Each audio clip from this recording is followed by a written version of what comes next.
Docteur Xavier Latouche, on s'intéresse à un sujet qui pourrait toutes et tous nous concerner un jour, le vieillissement du visage. Alors à ce sujet, j'ai une très mauvaise nouvelle, parce que le vieillissement du visage commence dès la fin de la croissance, c'est-à-dire à partir de 18-20 ans. Les facteurs de vieillissement sont avant tout génétiques, familiaux et ethniques. Mais ils sont accentués par les habitudes alimentaires, le tabagisme, la consommation d'alcool, les habitudes diététiques et les facteurs environnementaux tels que la pollution.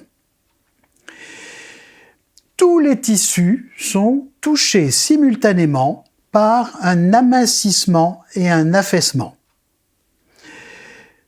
C'est-à-dire la peau, la graisse, les muscles et même l'os. Par ailleurs, le rapport entre les fibres élastiques et les fibres collagènes au niveau du derme, ce rapport s'inverse progressivement.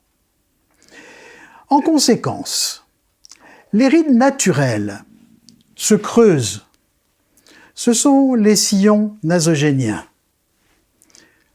les rides du lion, la vallée des larmes, qui n'existe pas chez les jeunes et qui apparaît progressivement sous la pommette.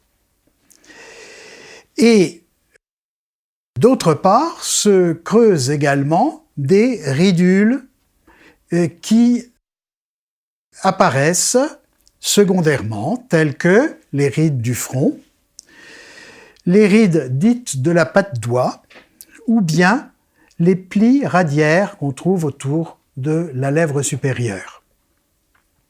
Enfin, certaines zones ont tendance à se creuser, telles que la tempe et les joues.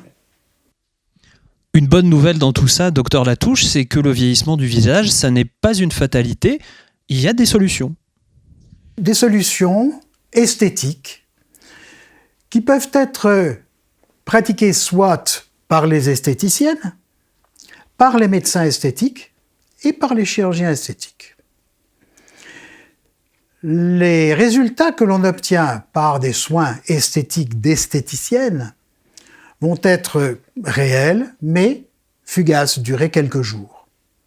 Par contre, les soins réalisés par le médecin esthétique, qui utilise des produits de remplissage comme l'acide hyaluronique ou des atténuateurs de rides comme la toxine botulique, vont permettre une amélioration rapide et qui va durer plusieurs mois. Seule la chirurgie esthétique, avec les liftings, les fils tenseurs, les implants, les plasties de paupières, permettront une satisfaction durable. En résumé, on peut dire que les résultats obtenus dans un salon d'esthétique seront calculés en jours, les résultats des médecins esthétiques se mesurent en mois, et ceux des chirurgiens esthétiques se voient pendant des années. En conclusion, docteur Latouche, que pouvez-vous nous conseiller ? En conclusion, il faut bien comprendre que ces techniques ne sont pas en compétition les unes avec les autres. Elles sont en fait complémentaires. Et on peut avoir besoin de soins d'esthéticiennes, de médecins esthétiques et de chirurgiens esthétiques. On va les associer en fonction des besoins et des désirs de chacune et de chacun. Merci docteur Latouche, rendez-vous très bientôt pour une nouvelle vidéo sur Ambassade Esthétique.